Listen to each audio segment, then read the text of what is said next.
দিনে যদি সাইয়্যিদুল ইস্তিগফার একবার পড়েন, ওই দিনে ইন্তেকাল করলে আপনি জান্নাতি। রাতে যদি সাইয়্যিদুল ইস্তিগফার কেউ পড়েন, ওই রাতে ইন্তেকাল হলে আপনি জান্নাতি। এটা সহিহ বুখারীর বর্ণনা। সব ইস্তিগফারের রাজা, শ্রেষ্ঠ ইস্তিগফার মুখস্থ আছে না? কার কার মুখস্থ আছে? সাইয়্যিদুল ইস্তিগফার মুখস্থ আছে কার? মাশাআল্লাহ, তাবারাকাল্লাহ। এটা আপনাদের বাড়ির কাজ দিলাম।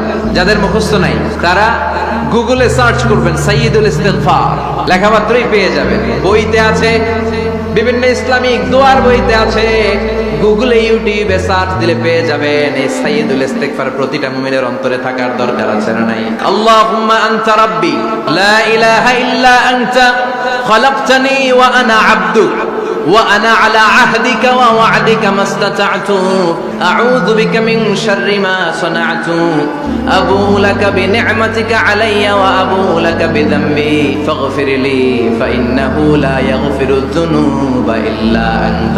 سبحان الله.